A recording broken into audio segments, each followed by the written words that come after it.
Now, very pleased to have with us on the program the CEO of Remington Arms, Mr. George Kollitides. George, how you doing tonight, sir?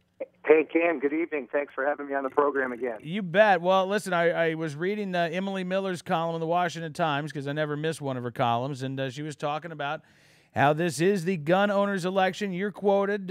You are a member of the Sportsmen for Romney National Advisory Board, and, you know, we heard George, during the second presidential debate, Barack Obama came out and said he wanted to go for a new gun ban in the second term. Talked specifically about semi-automatic rifles, kind of hinted that he would like to do something about handguns as well. And now, you know, what gun owners have been saying all along has been confirmed by the president himself. Cam, it's pretty scary. The last time I was on the show, I mentioned I think this will be the most important election of our lifetime. The next president is going to be in an incredibly powerful position to appoint Supreme Court justices. It's one thing to legislate a gun ban. That can be overturned by a future president, a future Congress, and Congress can fight it, of course, and hope that they don't get vetoed and overruled. But we've had the benefit of a strict interpretist Supreme Court, which has been conservative and really held up the core traditional values of our country. And so I don't necessarily just worry about the next 4 years of an Obama presidency. I worry about my kids and my grandkids' futures, because if we change the face of the Supreme Court, we're looking at a 30-plus year uphill battle.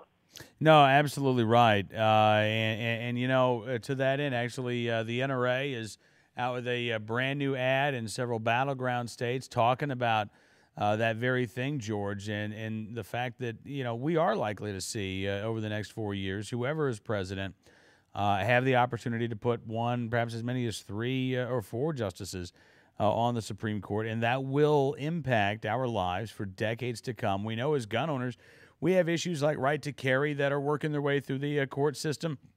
You know, Heller McDonald, I mean, those were the tip of the iceberg as far as Second Amendment cases. So, you know, this is going to be a very active field of constitutional law for the next 30 or 40 years, George. We really can't afford a court that is going to be hostile to gun owners at a time when so many issues are going to be looked at by the courts. You know, Cam, you're absolutely correct. And I frankly think it's even more scary than that. Obviously, I'm a huge proponent of the Second Amendment. We're working closely with Chris Cox. We have been putting trigger the vote inserts in every one of our firearm packaging since July. We have upwards of 500,000 of them out there. But I want to highlight and speak to the broader American audience. I had the benefit of being at the Congressional Sportsmen's Foundation last night at Richard Childress's, and that's really a bipartisan organization where you have both conservative Democrats as well as Republicans who come out to support the shooting sports and conservation. And I'd like to appeal to those folks because not only will the Second Amendment be under attack if we go to a liberal, non-strict interpretive court, it'll be the entire American way of life. When we appoint liberal judges, they take it upon themselves not to interpret the laws, but to legislate the laws, and there's a lot of history of liberal courts doing that. So, you know, the appeal really needs to be not just to gun owners, although that's obviously critically important, and it's the profession I've chosen to have and how I feed my family, and it's a right that I believe is inalienable and bestowed upon every American.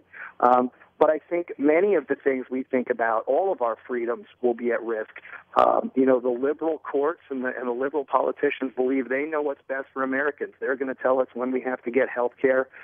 They're going to tell us what time we have to get out of bed every day. They're going to tell us where we have to go to work. They're going to take our money and redistribute it. So I think, this is an issue that every American needs to be worried about, but in particular, those who are incredibly supportive of the Second Amendment. And when you look at this great country, we have upwards of 100 million gun owners, and we need to rally that vote because it represents 1/3 of the population of the United States. Absolutely. Talking with George Kollitides, the CEO of Remington Arms, and George, when you talk about it amazed me that the president during this debate talked about wanting to do a renewed semi-auto ban, knowing that, I mean, look, here's a president who looks at the polls. He knows that Americans, by and large, don't want to see any additional gun control laws. He knows that these views are unpopular. He talked about gun owners bitterly clinging to their guns and religion back in 2008 when he thought that he wasn't being recorded. And we've seen him, I think, take a very calculated political position during his first term. You know, in an election that for a lot of Americans is about jobs and economy. When you talk about the president wanting to wage war on yet another industry, I mean, Mitt Romney talked about Barack Obama going after the coal industry. You know, I know, and you know that the firearms manufacturing industry. You know, look, as far as employing millions of Americans, no, but it employs a lot of Americans who, have been with these companies for years and years, and it would be an absolutely, I think, devastating effect on this industry if Barack Obama decided that he wanted to go after our guns. You're absolutely correct. I mean, just in Remington Arms, we employ 3,300 Americans. Those are incredibly high-quality jobs. We're one of the few manufacturers still left in upstate New York, and we obviously operate in 15 other different states. But when you actually start to really pierce the veil there, it's not just the folks employed in manufacturing of guns or ammunition. It's all the folks who work in the areas that touch upon the hunting and shooting sports, whether they're folks who work at ranges, folks who work in a Chevy truck factory, and some of those trucks are going to be used to go hunting, and all the various support capabilities. When you look at the size of the tax base of people who are contributing through those jobs and the number of people who are employed by those jobs, it's actually pretty staggering. And the gun industry has actually been one of the few areas where employment has been rising and the companies have been growing.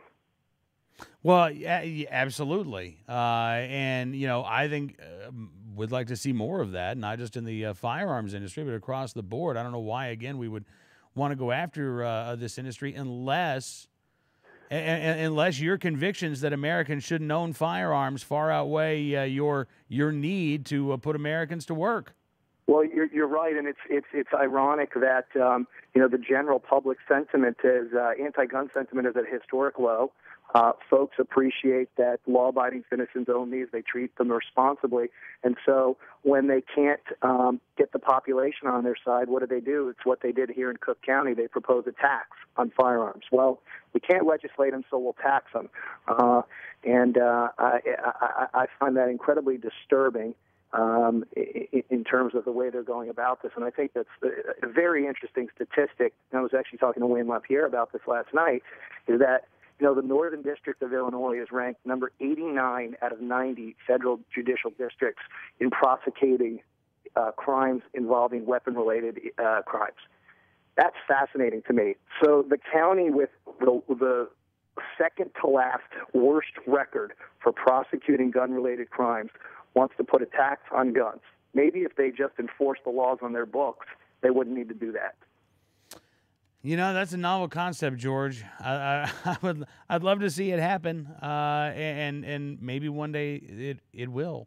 In the meantime, what are you seeing as far as your role with the Sportsmen for Romney National Advisory Board? Are you seeing the voter enthusiasm from hunters and sportsmen that we needed to be around this country? We are. We absolutely are. And I think that I was very surprised that Obama would bring this up, and I think it's an indication of incredible hubris. When you start to look at some of the statistics around how these polling data are managed and I think, frankly, manipulated by the liberal media, if you apply the voting record from previous elections, and you don't look at the most recent election where Obama won, it would actually put Romney in lead by 5 to 6 points. And so I think there's a very big silent majority out there of good, hardworking Americans who believe in their constitutional rights. I don't think they're being fairly represented in these polls, but we need to get the message out that the polls aren't accurate, that the race isn't lost, that we've got a good dog in this fight, and we can win. Absolutely. I mean, look, we just saw that poll tonight, the Susquehanna poll out of Pennsylvania showing Romney up by 4 in that state. News coming out that Romney pulling resources out of North Carolina, not because it's uncompetitive. He just feels like it's a safe state for him now, and resources can now be allocated in more battleground states like Wisconsin and Ohio.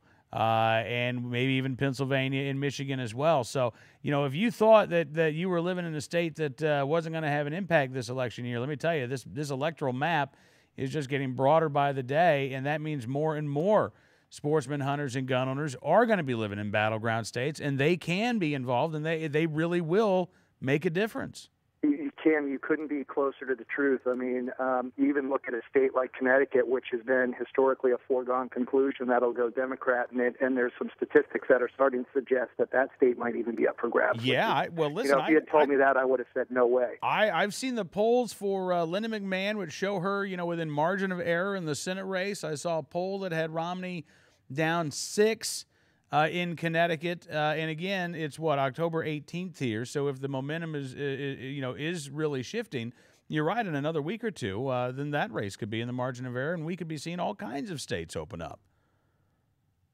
Couldn't agree with you more. So we've got, for the folks out there listening, you've got to get out there and vote. Absolutely, George Kollitides, the CEO of Remington Arms. Thank you so much, sir, for coming on the program. And I tell you what, after all the election craziness is over, come back and let's just talk guns, shall we? I would love to do that, Cam. I really appreciate it. All right, George, thanks so much, and really appreciate your time tonight. Good night. George Kollitides, again, joining us tonight, the CEO of Remington Arms.